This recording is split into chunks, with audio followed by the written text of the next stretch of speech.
तो आज हम लोग जो है आज से लेके रेवलेशन के ऊपर प्रकाशित वाक्य के ऊपर हम लोग थोड़ा सा समझेंगे उसका इंटरप्रिटेशन और थोड़ा एक्सीजीसिस करेंगे उसको। मतलब उसका थोड़ा बाइबल के अंदर जाके उसको ट्राई करेंगे समझने की। ठीक है, परमेश्वर की आत्मा हम लोग को समझेगी। अभी सबसे पहले तो जो प्रकाशित वाक्य है वो लिखा किसने है? यूहन्ना ने लिखा है, बराबर। यूहन्ना, दो यूहन्ना है बाइबल में, दो यूहन्ना है, मालूम है सब लोग को। बाइबल में अपने न्यू न्यू टेस्टामेंट में दो यूहन्ना है। एक यूहन्ना जो है वह यूहन्ना बपतिस्मा देने वाला, बराबर, जो कि यीशु मसीह का कजिन था। ठीक है, ममेरा भाई था, पॉसिबली ममेरा ही था मेरे ख्याल से। और दूसरा जो यूहन्ना था वह यीशु मसीह का शिष्य था। ठीक है, शिष्य था। क्योंकि अगर आप देखेंगे, एक यूहन्ना जो पहला यूहन्ना के बारे में बात कर रहे थे हम लोग, यूहन्ना बपतिस्मा देने वाला, उस वो जो है यीशु के रहते हुए शहीद हुआ था। क्योंकि उसमें लिखा है कि वचन में लिखा है कि उसके डिसाइपल्स थे पहले ही, और उसका सर जो है कटाया हेरोड ने। क्योंकि हेरोड को उसने बोला कि तू गलत कर रहा है, अपने तूने भाई की पत्नी से शादी किया है, जो गलत है। तो इसके लिए क्या हुआ था कि हेरोडायस ने उसका सर मांग लिया था। अपनी उसकी बेटी ने जब उसके सामने नृत्य किया, राजा के सामने, तो वो यूहन्ना बपतिस्मा देने वाला था, वो जो है मार्टर था, मार्टर बन गया, शहीद हो गया। लेकिन एक ये दूसरा यूहन्ना है जो कि यीशु मसीह का 12 डिसाइपल्स, 12 शिष्यों में से एक था। और वो जो शिष्य था, यूहन्ना था, उसको मारने की कोशिश की गई। उसको पानी नहीं, अपना गरम तेल के अंदर उसको डाला गया, लेकिन तेल जो है ठंडा हो गया। ठीक है, तो उसके बाद में उसको क्या है, काले पानी की सजा, जैसे अपने इंडिया में होती है, काले पानी की सजा दी गई। तो उसको एक जगह पे बंदी बना के रखा गया। ठीक है, पैटमस में। इसके लिए ये यूहन्ना ने लिखा है। अगर आप देखेंगे प्रकाशित वाक्य 1:9, प्रकाशित वाक्य क्या बोलता है? 1:9।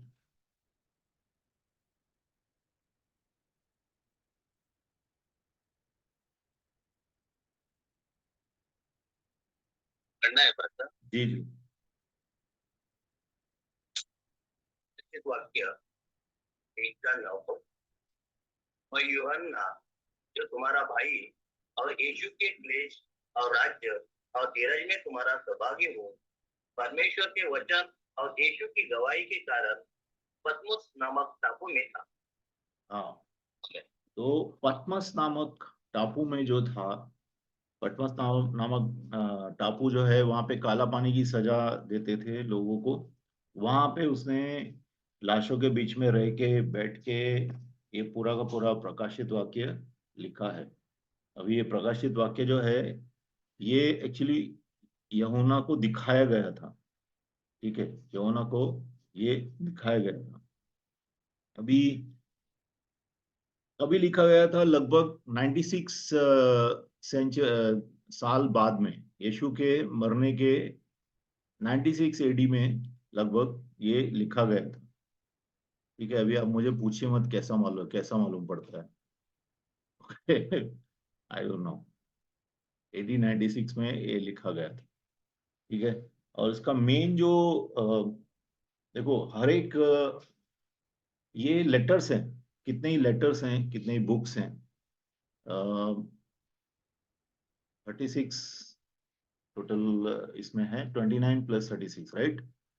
तो नए नियम में हम लोग को कितनी किताबें हैं? हाँ, 29 है, बराबर। नए नियम में 29 है और पुराने नियम में 36, 37 है। टोटल 66 बुक्स है। ठीक है, 66 बुक्स, 66 66 किताबें लिखी गई है बाइबल। और बाइबल का मतलब है किताबों की किताब, बुक ऑफ बुक्स, बाइबल। ठीक है। तो रेवलेशन जो है, प्रकाशित वाक्य, प्रभु ने इसको दिया था। हर एक किताब का एक थीम रहता है। ठीक है, अगर प्रभु का इच्छा होगा तो अपन पूरा सब किताब भी देख सकते हैं कभी, एक एक करके। तो आज हम लोग, आज से लेके अपन रेवलेशन के ऊपर ध्यान दे रहे हैं। तो रेवलेशन जो है, प्रकाशित वाक्य, ये दिया गया था कि मेनली ये थीम क्या है इसका। थीम मतलब कि अ, क्या इसको क्यों दिया, इसका पूरा का पूरा अगर सेंट्रल लाइन समरी बोलेंगे तो प्रकाशित वाक्य में क्या है, प्रकाशित वाक्य यूहन्ना ने क्यों लिखा, क्या लिखा है। ठीक है। तो ये लिखा इसके लिए है, अगर आप देखेंगे चैप्टर 1 से चालू करते हैं। अभी दिलीप भाई को कंटिन्यूसली बीच बीच में पढ़ना पड़ेगा। 1:1 देखेंगे।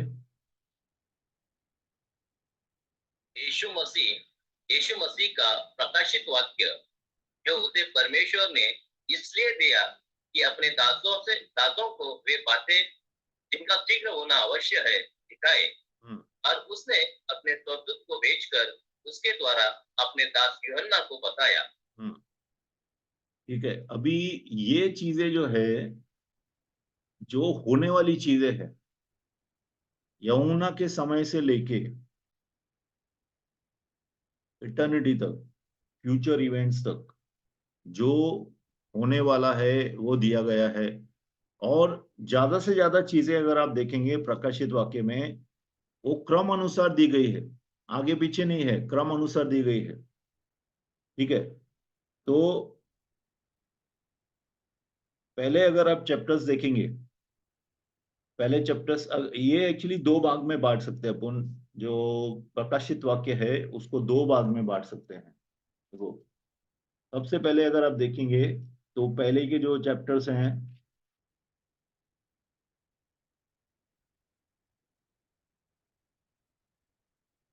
1 से लेके 3 तक।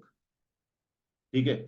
1 से लेके 3 में जो है कलीसिया के बारे में लिखा है, कलीसियाओं क्या न्याय के बारे में, कलीसियाओं में क्या हो रहा था उस वक्त की, एज वेल एज अभी की। ये कलीसिया जो है, शुरुआत से लेके कलीसियाएं कौन से दौर में गई है, चैप्टर 1 से लेके 3 तक को दिया गया है। 3 के बाद जो होता है वो कलीसिया उठाई जाती है। ठीक है। चैप्टर 3 के बाद आप देखेंगे कलीसिया के बारे में लिखा ही नहीं है, ज्यादा से ज्यादा इजराइल के बारे में लिखा है। तो चैप्टर 3 तक जो है कलीसिया के बारे में है, बाद में इजराइल के बारे में है। और जो लेटर्स लिखे, देखो 7 लेटर्स लिखे हैं, 7 चर्चिस को लिखे हैं जो उस वक्त एशिया माइनर में थे। एशिया खंड में उस वक्त 7 चर्चिस थी, 7 कलीसियाएं थी। उनको परमेश्वर ने लेटर्स दिए हैं, मतलब यूहन्ना ने उनके लिए लिखा है। तो वो उस वक्त की भी थी, एज वेल एज अभी तक का जो भी दौर चला है, मतलब ट्रिबुलेशन के पहले तक का पूरा कलीसिया जो है ट्रिबुलेशन के पहले ही उठा लिया जाएगा। तो यूहन्ना 1:19 से लेके 3:22 तक अगर आप देखेंगे तो ये जो है चर्च के ऊपर अलग अलग जजमेंट्स, अलग अलग परमेश्वर के टिप्पणियां, और क्या उनको करना है उसके बारे में लिखा गया है। ठीक है। उसके बाद में जो है रैप्चर होता है। चर्च एज रैप्चर तक है, चर्च का जो एज है वो रैप्चर तक है, उड़ान तक है।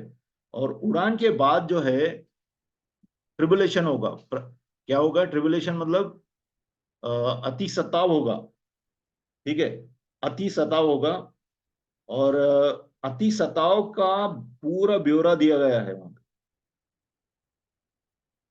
तो 4:1 से लेके 22:5 तक, रेवलेशन 4:1 से लेके 22:5 तक अलग अलग परमेश्वर ने उसको प्रकाशन दिए हैं, फ्यूचर के, भविष्य के भविष्य में होने वाला है। ठीक है। तो भविष्य की बातें यहाँ पे लिखी गई है प्रकाशित वाक्य में। कब से? 4:1 से लेके 22:5 तक। ठीक है। जैसा 7 सील्स है, 7 मोहरें खुलेंगी, ठीक है, 7 कटोरों का है, ठीक है, 7 सील्स, 7 सील्स, 7 बाउल्स, ठीक है। और तीन तीन किस्म के जो ये है अपना, 3 किस्म के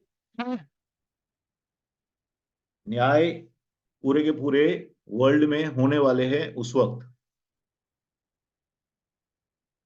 ओके।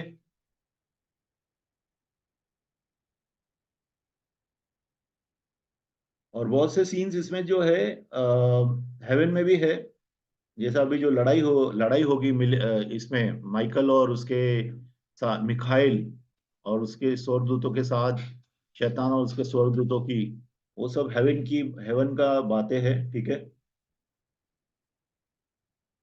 तो मोटा मोटा प्रकाशित वाक्य इसके लिए लिखा गया है कि पहला 7 चर्चेस के ऊपर क्या ये होगा, क्या जजमेंट्स आई, जजमेंट्स मतलब परमेश्वर का इंक्वायरी, या परमेश्वर अपने कलीसिया को कैसा साफ करेगा। कलीसिया को वाचाएं दी हैं प्रभु ने पहले 3 चैप्टर्स में, और 4 चैप्टर से लेके अंत तक 22 चैप्टर तक परमेश्वर किस तरह से इज़राइल के साथ चलेगा, किस तरह से अलग अलग बातें होंगी, घटनाएं होंगी, उसके बारे में लिखा है। और ट्रिबुलेशन में कलीसिया नहीं होगी, लेकिन ट्रिबुलेशन में जो कलीसिया के बदले क्या होगा कि कितने ही संत बचाए जाएंगे ट्रिबुलेशन पीरियड में भी। और 1,44,000 जो हम लोग, मैंने बीच में आपको बताया था, 1,44,000 जो है यहूदी इवेंजलिस्ट पूरे वर्ल्ड में प्रचार करने जाएंगे, ठीक है। अभी हम लोग देखते हैं सबसे पहले, सो दिस द समरी, ठीक है। 66 बुक्स है, 66 बुक है ये, और इसमें 22 चैप्टर हैं, ठीक है। 404 वर्सेस हैं, ठीक है। और 53 वर्सेस जो हैं वो हिस्ट्री के हैं। हिस्ट्री मतलब इतिहास के हैं, जो हो चुके हैं 53, 53। और 10 जो आयतें हैं, 10 जो वर्सेस हैं, आयतें हैं, वो भविष्यवाणियां हैं जो पूरी हुई हैं। और 341 भविष्यवाणियां अभी पूरी होने की बाकी है, ठीक है। अभी आप ये स्टैटिस्टिक्स बोलेंगे ये क्या बता रहे हैं, बोरिंग लग रहा है। बोरिंग देखो, कितना चीजें अपने को दवाई की जैसा समझना है, सीखना है, ताकि आप भी आगे सिखा सके, ठीक है। अभी हम लोग क्या करेंगे कि मैं काफी नोट्स भी पढ़ रहा हूँ और समझ रहा हूँ इसको करने के लिए। अभी हम लोग एक एक रेवलेशन का चैप्टर देख के और उसको इंटरप्रेट करेंगे परमेश्वर की आत्मा के द्वारा। पवित्र आत्मा में बताएगा, ठीक है, उसका इंटरप्रिटेशन करेंगे और समझेंगे कि प्रभु क्या लिख रहे हैं इधर, हमें क्या बता रहे हैं, ठीक है। तो चैप्टर 1 अभी हम लोग ने पढ़ा, चैप्टर 2 देखेंगे, चैप्टर 1 का 2 देखेंगे।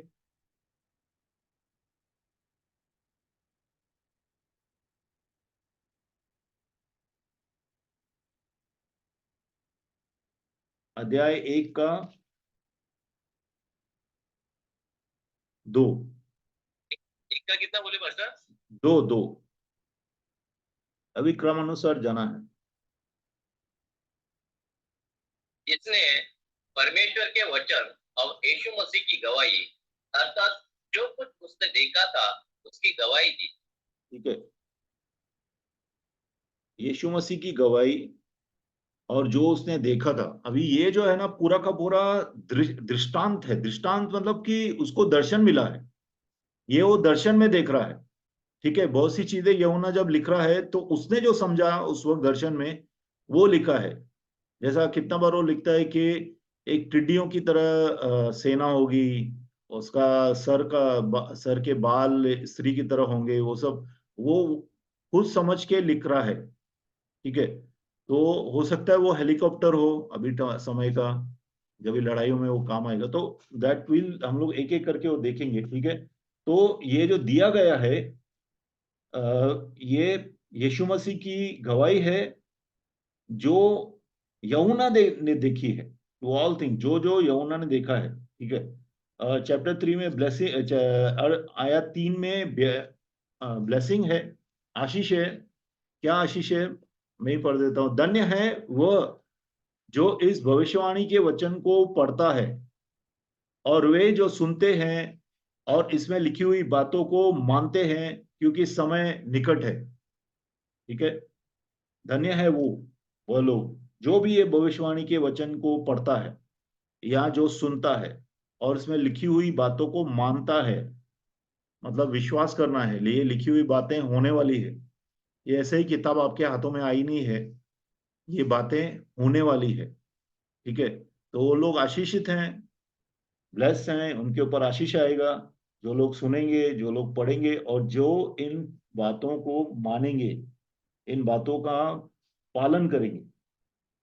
ठीक है,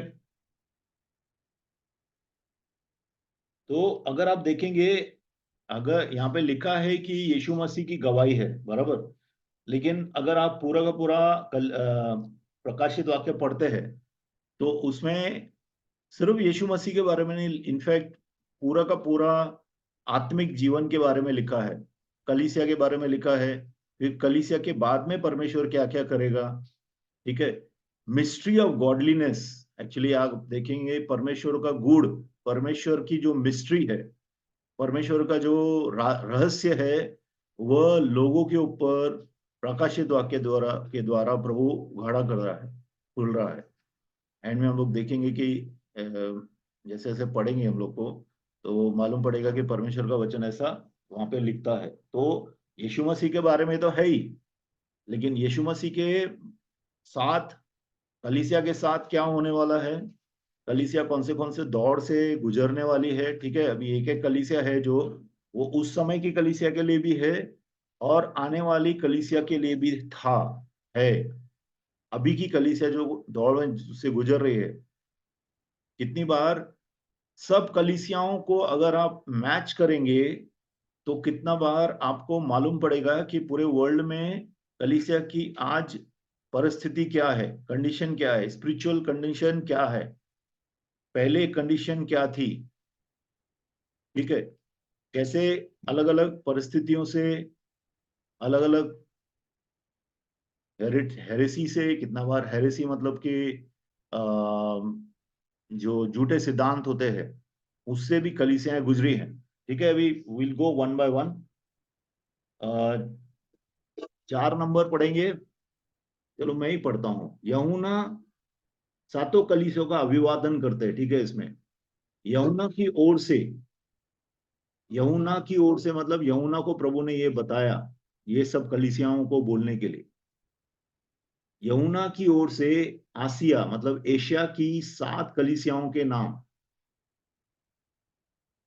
परमेश्वर की तरफ से, उसकी ओर से जो है और जो था और जो आने वाला है, मतलब ये यीशु मसीह का वचन है सब कलीसियाओं के लिए। ठीक है, वर्स नंबर 4 पढ़ रहा हूं मैं। और उन 7 आत्माओं की ओर से जो उसके सिंहासन के सामने हैं। अभी आप लोग बोलेंगे 7 आत्माएं क्या है, बराबर। कितने लोग सोचते होंगे ना ये 7 आत्माएं का क्यों लिखा है इधर, पढ़ा है कि नहीं, पहला प्रकाशित के पहले पढ़ा है लोगों ने। तो आप चौथा वचन पे ऐसा सोचते हैं कि 7 आत्माएं क्या है। 7 आत्माएं जो हैं वह एक्चुअली पवित्र आत्मा है। 7 का जो वचन रहता है, 7 का वचन जो रहता है वो मुकम्मल वचन, अक्षर है, वर्ड, नंबर है। मतलब 7 नंबर जो है वो मुकम्मल है। मुकम्मल मतलब वह परमेश्वर का नंबर है। अगर आप देखेंगे पूरे के पूरे सृष्टि पे 7 नंबर की सील लगी हुई है, मुहर लगी हुई है। जैसे कि माहवारी 7 नंबर से होती है, 28 डेज। बर्थ होता है कितना बार, जब भी बच्चे का, किसी भी जानवर का बच्चा हो या इंसान का बच्चा हो, वो 7 की गिनती में उसका जो टाइम पीरियड रहता है, उसका वेटिंग पीरियड रहता है माँ के पेट से बाहर आने का। कोई भी आप, किसी भी बर्ड्स का हो या जानवर का हो, इवन पक्षियों का हो, ये पक्षियों को हो, और इवन अपना पक्षियों का हो या, सॉरी ये थोड़ा डिस्टरबेंस आ रहा है मुझे,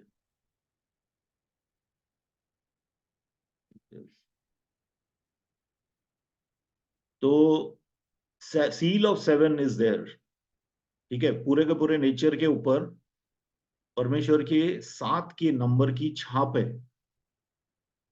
खास करके 7, जैसा 7 डेज है, बराबर 7 डेज है। अपने 7 डेज में परमेश्वर ने 7वें दिन तक, 6 दिन तक काम किया, 7वें दिन में वो आराम किया।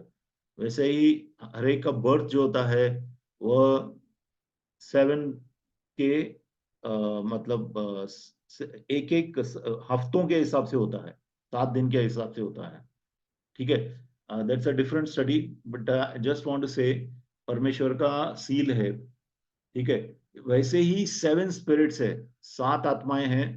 पवित्र आत्मा एक ही है, लेकिन पवित्र आत्मा के 7 जो है, पवित्र आत्मा के 7 किस्म के गुण बोल सकते हैं, आत्माओं के गुण। पवित्र आत्मा के 7 किस्म के आत्माओं के गुण हैं, जैसा हम लोग बोलते हैं स्पिरिट ऑफ ट्रूथ, सत्य का आत्मा, ठीक है, और अकल का आत्मा, सामर्थ का आत्मा, ठीक है, प्रेम का आत्मा। ऐसा हम लोग के अलग अलग ऐसे 7 स्पिरिट्स है। ओके, दैट्स वाई यहाँ पे लिखा हुआ है कि, क्या लिखा हुआ है, और उन 7 आत्माओं की ओर से जो उसके सिंहासन के सामने से बैठी है। इसका मतलब क्या है कि कौन था, कौन है और कौन आने वाला है, बताएंगे? यीशु मसीह, बराबर।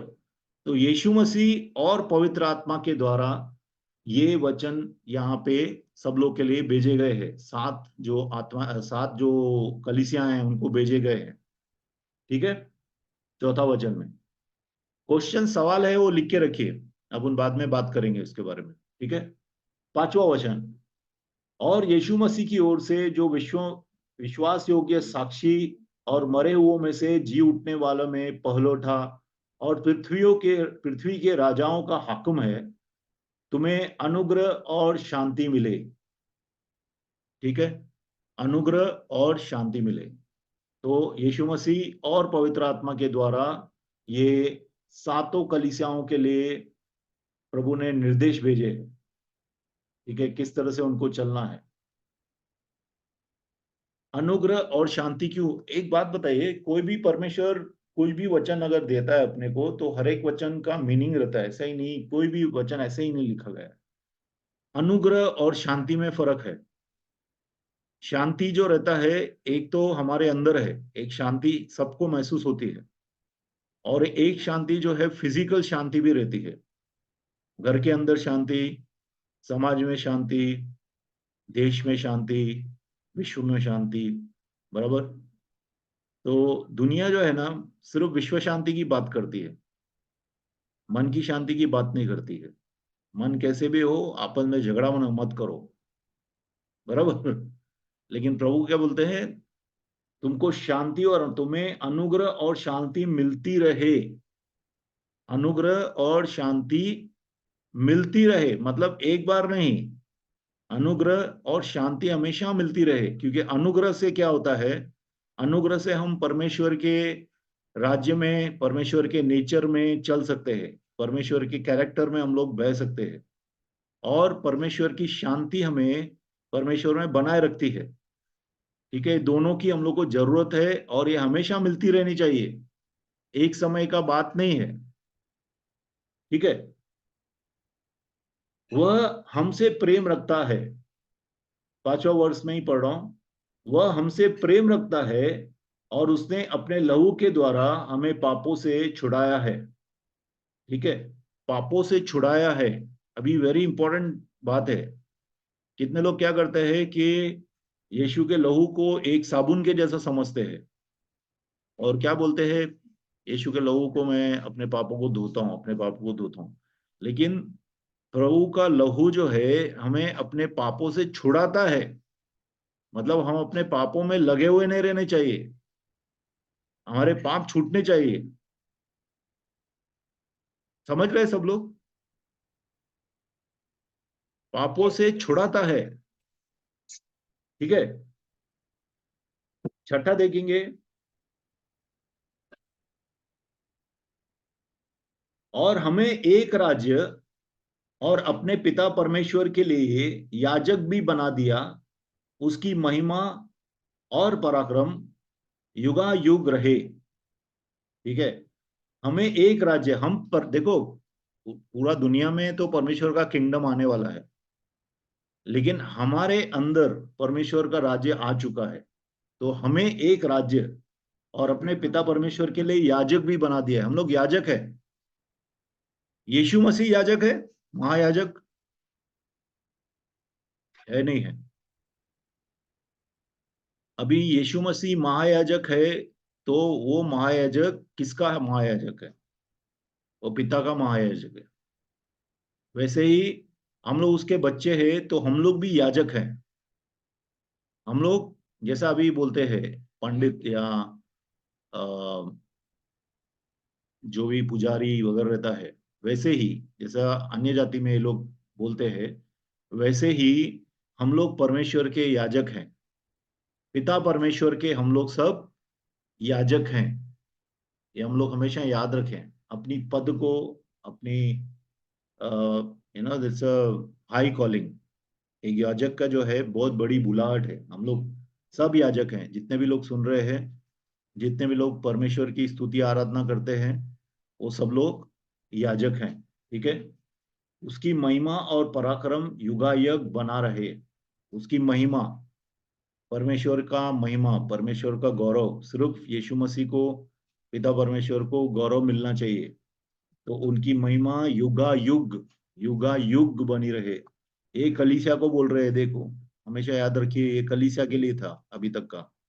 कलीसिया को बोल रहा है प्रभु कि युगा युग पिता परमेश्वर की महिमा बनी रहे और उसका पराक्रम भी बना रहे। पराक्रम मतलब काम बना रहे। परमेश्वर जो है अपना काम हमेशा युगा युग कलीसिया के बीच में करता रहे, ठीक है। और सब लोग आमीन बोलते हैं, लिखा है आमीन, ठीक है। अपने अपने बाइबल्स में भी ध्यान देके रखिए, क्योंकि वहां से हम लोग चल रहे हैं, ठीक है। आयत 7, देखो वह बादलों के साथ आने वाला है और हर एक आंख उसे देखेगी, वरना जिन्होंने उसे बेधा था वे भी उसे देखेंगे, और पृथ्वी के सारे कुल उसके कारण छाती पीटेंगे। हाँ, आमीन। जब प्रभु आएगा तो छुप के नहीं आएगा। अभी कितने कल्ट वाले, जैसा यरूशलेम माता वाले हैं, वो लोग बोलते हैं कि यीशु मसीह आ गया है, ओरिया में आ गया था, बराबर। और अभी जो है, जो उधर औरत रहती है, वो बोलती है कि मैं यीशु की पत्नी हूँ, मैं माता यरूशलेम हूँ। तो ये सब झूठ है, क्योंकि वचन में क्लियरली लिखा है, जब यीशु आएगा तो पूरी दुनिया उसको देखेगी। वो बादलों के साथ आने वाला है और हर एक आंख उसे देखेगी। हर एक आंख उसे देखेगी, पूरी दुनिया के लोग उसे देखेंगे। और जिन्होंने उनको मारा है वो है कौन? यहूदी लोग और इवन रोमी लोग, ठीक है। सब लोग उसको देखेंगे। पृथ्वी के सारे कुल उसके कारण छाती पीटेंगे, क्योंकि जब वो आएगा, अभी देखो ये आना कौन सा है? ये रैप्चर है।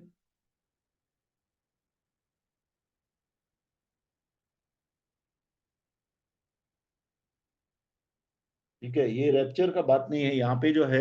देखो, 2 बार, अभी टोटल 3 बार आ रहे हैं यीशु। पहला बार आया था यीशु कभी, जब बच्चा बन के आया था। उसने 33 साढ़े 33 साल जिया, बाद में मृत्यु सही, और बाद और जी उठ पड़ा, उसमें उनका पुनरुत्थान हो गया, बराबर। उसके बाद में यीशु मसीह को ऊंचा उठाया गया, वो वादों में चला गया। और वहां पे भी जो स्वर्गदूत कहते हैं कि अरे ऊपर क्या टकटक लगा के देखते हो, यही यीशु जैसे ये गया है वैसे ही वो वापस आएगा। तो 2 बार आएगा। एक तो उड़ान के समय आएगा, जब पूरा कलीसिया को वो उठा के लेके जाएंगे, बराबर। तो लोगों को हैरानी होगी कि अभी वो ये गए किधर, बिलीवर्स अचानक गायब कैसे हो गए, लोग सोचेंगे उस वक्त, ठीक है। तीसरी बार जब यीशु आएगा पूरे के पूरे लोगों के साथ आएगा, अपने पूरे संतों के साथ, पुराने नए नियम के संत, पूरी कलीसिया के साथ यीशु मिलेनियम में राज करने आएगा। तब लोगों को समझ में आएगा कि यीशु मसीह ही पूरी धरती का, पूरी सृष्टि का मालिक है।